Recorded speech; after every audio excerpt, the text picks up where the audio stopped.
Hey guys, welcome to the shop. So this tool here is something I wanted to show you. It's something I DIY'd to ream shotgun chokes. Now, there's a whole controversial opinion on do you ream chokes or do you hone chokes. I would prefer to hone because it's a little bit more controllable and precise. But reaming does have some advantages. Now, I can actually do this at a range. I can't really hone at a range. So I can really dial in a pattern. Now, I don't generally do that because people don't generally pay me for it. In this case, I mean, the customer did pay for me to pattern the gun afterwards. So I've honed a couple thousandths, or reamed a couple thousandths under my target size. I'm going to go out, I'm going to pattern the gun. If it's a little tighter than he still wants, I can take another thousandths out and then repattern the gun. I actually have a feeling we're going to get the kind of patterns he wants, even undersized, just because of some of the geometry and the forcing cones there. I just don't think this particular gun's ever going to pattern that great. If we really want to get into it, I think I should have it in one of these drawers.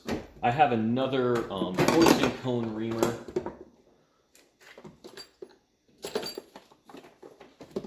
Here it is. So this is for, I like to keep these reamers really clean just because of what you're using them for. The forcing cone reamer is very sensitive to getting a chip caught in it.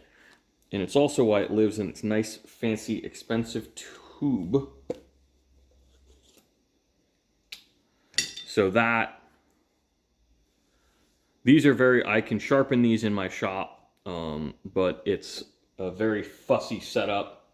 I'd really rather not. These adjustable reamers are actually really easy to sharpen. All I need to do is take them out and I can give them a lick on the surface grinder.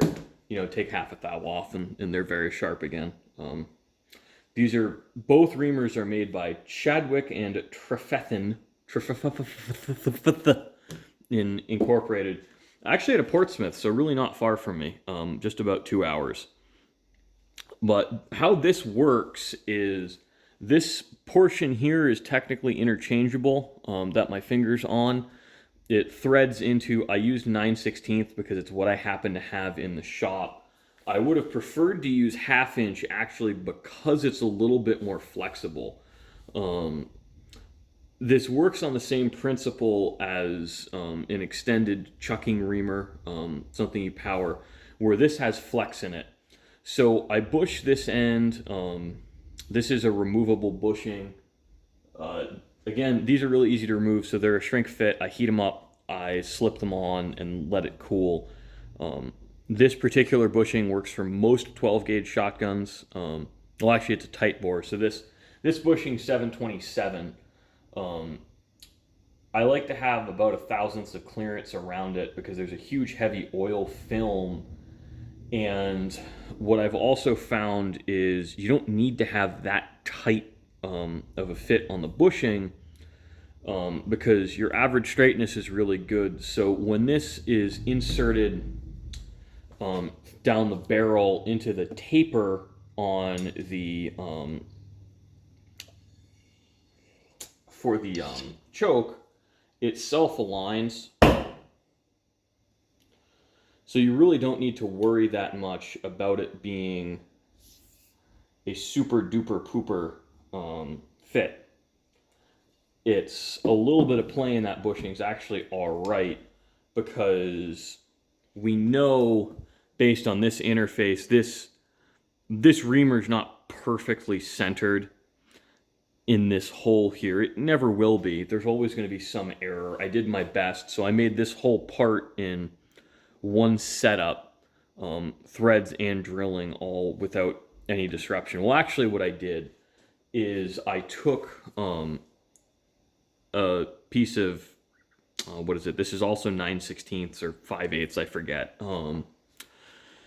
So I cut threads on the end of it and then I drilled a hole and tapped a hole in a 3-jaw chuck. So I threaded this into a bar, and then I drilled this hole and faced it. So it's not perfectly square. Like, that's a reasonably precise way of doing it, assuming you have no dirt or chips in there. So a little bit of play in the bushing is fine. Mostly this is to keep you from dinging up the bore with the reamer. This is a slip fit bushing with another 1.5 thousandths of clearance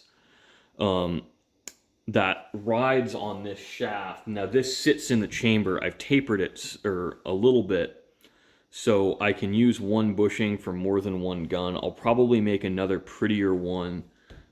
I still want a free running fit, but it will be a little bit tighter. And that's mostly for my own edification. So what we're thinking about here with the playing all of our bushings with this talk and what have you, you can ream a perfectly on-sized hole with almost 20 thousandths of run out at the chuck. I do all the time. And that's because this shaft itself will flex and deform. So as long as we're pretty straight going in, you're fine. Now, pretty straight here means, like, look, I've got about 4 thousandths of wobble in this, which is not bad. This is reasonably true. And I'm talking about, like, reasonable tolerances here, which is like plus or minus a thousandth of an inch on most stuff. So the play in this bushing is really a non-issue. You just don't want to be coming in, I'll exaggerate this, so if we're going to pretend this is the bore here and this is my punch, you don't want to be coming in at an angle like this, where it's visually off. As long as you're straight enough within this kind of tolerance, you're good to go. I've never had people complain about point of impact issues on something like this, and that works. And one of the reasons I still have a bushing on this end is I'll actually just withdraw the reamer out the back instead of fussing with taking it on and off, because they do actually get pretty tight as you've reamed holes. It's a little bit fussy to get them taken out, so it's easier for me to just leave it this way. Really, the final finishing touch on this, instead of driving it with vice grips, which I did, is I'm going to just buy a piece of aluminum and make myself a nice big T handle. I haven't decided exactly how I'm going to do that. What I'll probably wind up doing is getting a piece of 3/4 inch aluminum and just drilling a 9/16 hole in it and holding it on with a couple of set screws. I think that's the easiest way to do it, but I haven't really decided yet, because there's other prettier ways to do it, where I could take a piece of aluminum and I could make a 3-piece extension, but honestly I'm probably just going to bang a hole in it and move on with my life because it's easy.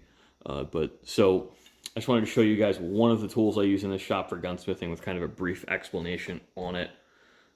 If you do have a lathe, you can make every single part of this in a lathe. This set screw here I think would be the hardest thing to do in a lathe, but you can still technically do it. That can also be done in a drill press. I'm not sure what I'm going to do. I like to keep that low profile because I don't like it scratching the bore. It is not seated all the way.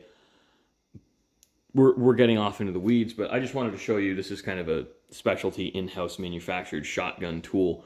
You don't see a lot of these. You can buy these. I want to say they're about 100 and something bucks, 125 bucks for something very similar from Brownells. I couldn't justify doing that because I made this at about $15 or $20 in materials and probably half an hour of my time. And I am a busy shop, but I'm not so busy I won't spend half an hour to go save 150 bucks.